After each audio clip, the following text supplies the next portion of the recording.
Turning 16 was the day my world shattered, then began to rebuild. The rain lashed against the windows of our suburban house, its relentless rhythm mirroring the storm inside. Victoria, my sister, leaned casually in the corner, her lips curling into a smirk as our parents delivered the devastating news. "Rachel," Mom began, her voice devoid of warmth, "we've decided it's time for you to leave." She said it as though announcing a minor inconvenience, not exiling her own daughter. "You're not like Victoria. You're not college material, and we can't keep wasting resources on a lost cause." Dad remained hidden behind his newspaper, as detached as ever. Meanwhile, Victoria stepped forward, the sharp click of her designer heels punctuating the silence. "Don't take it too hard, little sister," she cooed, her fox sympathy unmistakable. "Maybe you'll find work as a janitor. That seems more your speed." I stood frozen, my backpack clutched tightly, trying to comprehend their cruelty. The signs had been there all along. Forgotten birthdays, constant comparisons, and praise heaped on Victoria while my efforts went unnoticed. But this was beyond anything I had imagined. Victoria had always been their golden child, their prodigy. While she enjoyed private tutoring and elite dance classes, I scraped by, funding my own school supplies with part-time jobs. Even when I earned a B average despite the odds, the only response was, "Why can't you be more like your sister?" "You have until tonight to pack," Mom added coldly. "And don't take anything we bought. Those are family assets." I laughed bitterly. "That won't be an issue. I've bought everything I own since I was 12. Victoria rolled her eyes. "Always the victim, Rachel. This is why you'll never amount to anything." That night, packing my few belongings into a battered duffel bag, I vowed to prove them wrong. Not just wrong, I would succeed so spectacularly that their betrayal would haunt them forever. What they didn't know was that I'd spent the past year secretly learning to code. Every dollar I earned working at the cafe went toward online courses. My high school computer science teacher, Mrs. Chen, had seen my potential and quietly mentored me. While Victoria flaunted her Princeton acceptance, I was building a future they couldn't imagine. Instead of wandering the streets as my family probably hoped, I showed up on Mrs. Chen's doorstep. "Rachel," she exclaimed, pulling me into a warm hug. "Come in, you're safe here." The Chens welcomed me like family, their modest home becoming my sanctuary. Mrs. Chen nurtured my talent, while her husband James, who worked in tech recruitment, helped me secure an internship. From there, I poured every ounce of myself into learning, coding, and growing. By 18, I launched my first successful app, an educational platform for underprivileged students. Its impact caught the attention of TechFusion's CEO, Marcus Chen, no relation to Mrs. Chen, who offered me a role on their development team. By 26, I had become one of TechFusion's youngest executive vice presidents, managing billion-dollar projects. My achievements were public, but my name, legally changed to Rachel Chen, ensured my family remained unaware of my success.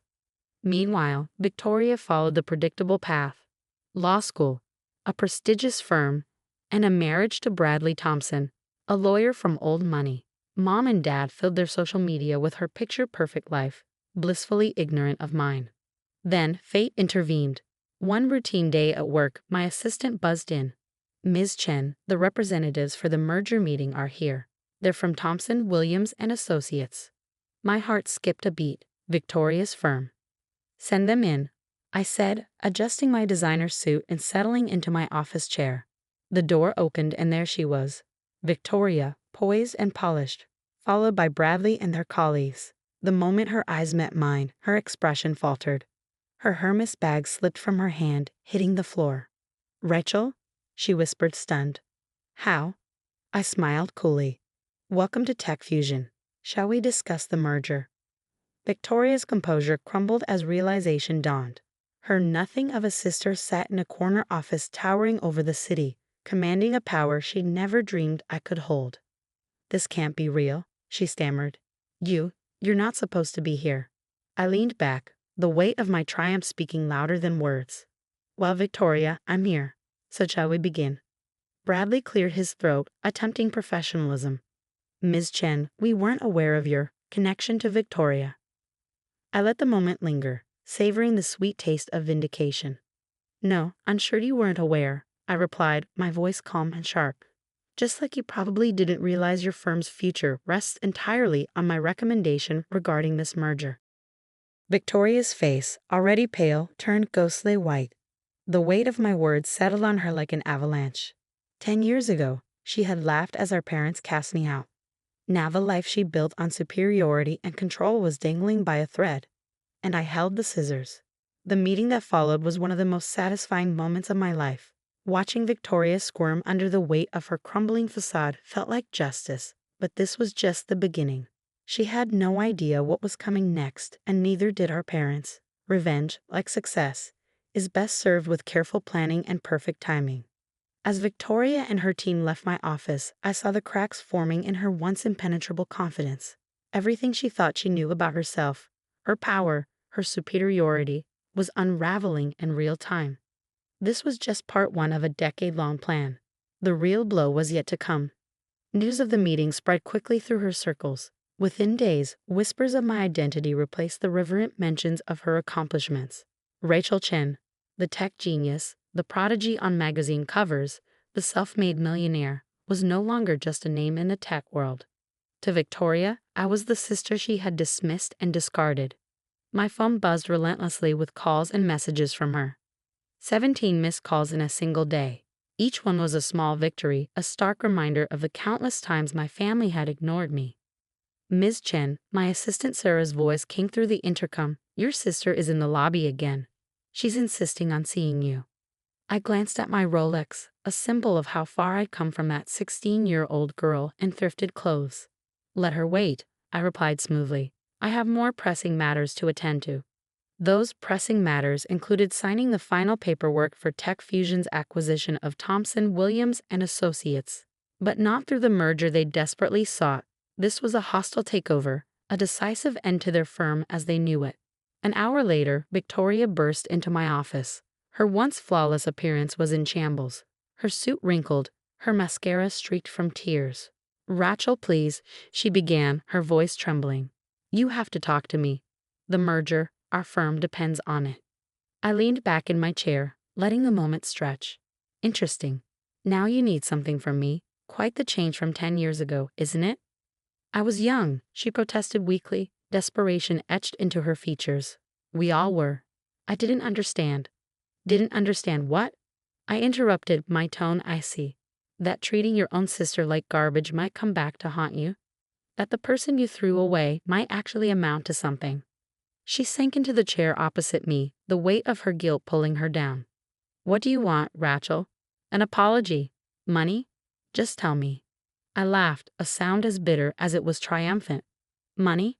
Victoria, I make more in a month than you do in a year.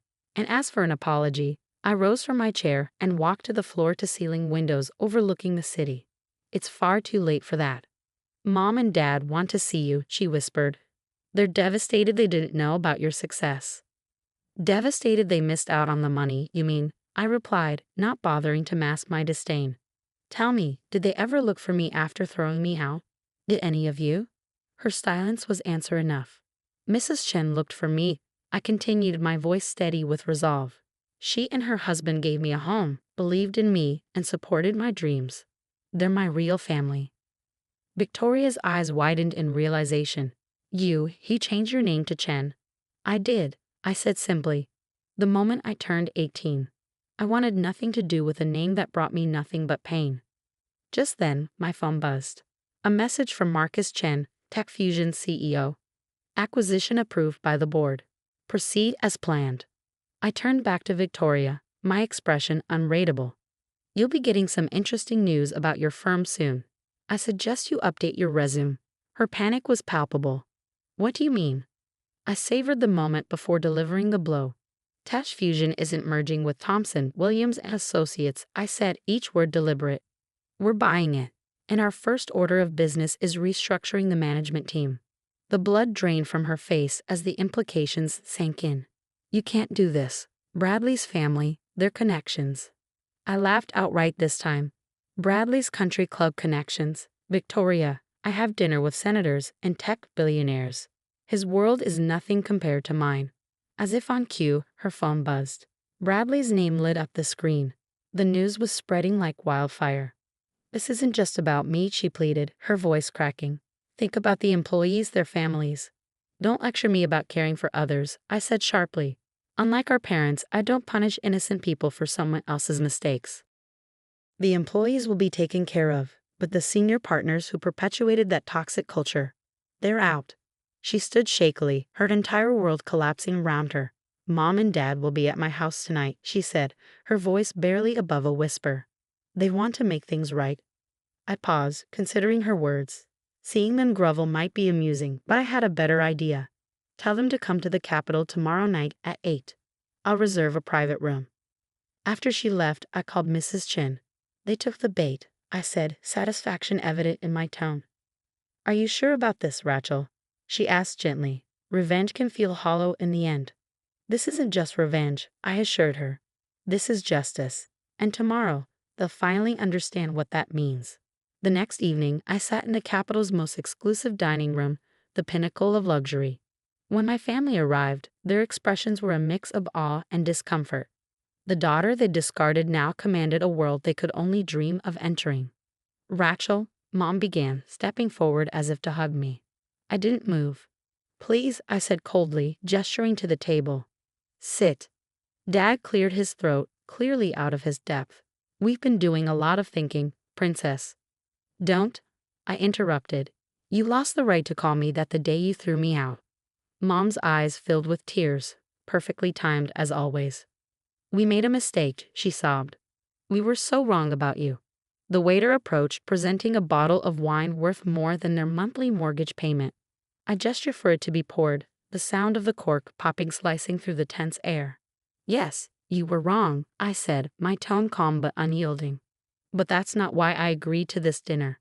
Victoria shifted in her seat, her confidence unraveling. Rachel, about the firm. The acquisition is final, I replied sharply. And again, that's not why we're here. From my briefcase, I withdrew 3 folders and slid one to each of them. Open them. The silence thickened as they complied.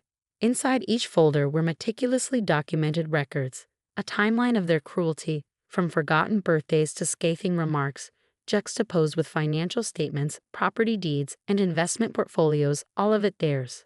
How did you get this? Dad's voice faltered as his eyes darted over the damning contents. While you were busy boasting about Victoria's mediocre achievements, I began leaning back in my chair. I was busy acquiring every debt you owed. Your mortgage, car loans, Victoria's student loans, even Dad's failing business liabilities. I own it all. Every penny you owe is now mine. The shock was palpable.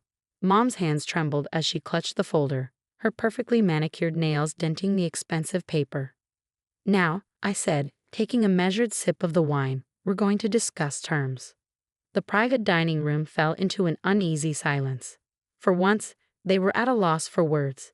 Dad, the man who once dismissed me with a sneer, finally spoke, his voice barely audible.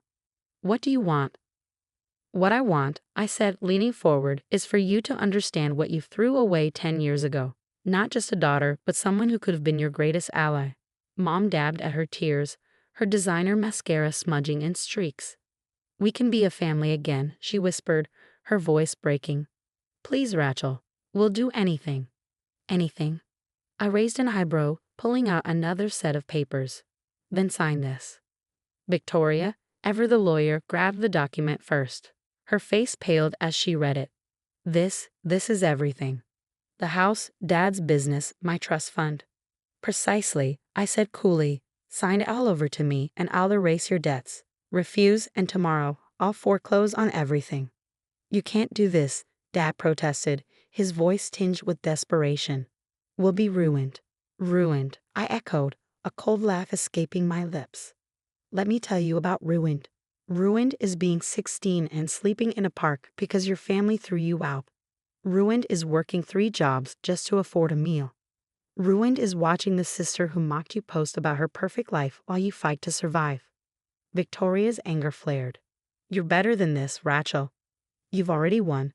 You're wealthy, powerful. Why stoop to our level? This isn't about stooping, I said, my voice steady. This is about justice. Consequences. From my phone, I played a recording. Their voices from a decade ago filled the room, cutting through their veneer of remorse. Sneers, Dismissive laughter, cruel words predicting my failure. Mom covered her mouth as if to block out the sound of her own venom. I kept this, I said quietly, pausing the recording. Every time I felt like giving up, it reminded me what I was working for. Not just success. This moment. Dad's hands trembled as he picked up the pen and signed the papers. Mom followed, her tears falling freely. Victoria hesitated, her pride warring with her fear, but eventually she signed as well. It's done, I said, collecting the documents. The apartment keys are with the maitre d'. You have until tomorrow to move your essentials. Everything else will be sold. As they stood to leave, I delivered my final blow. 10 years ago, you told me I'd never amount to anything. You were wrong.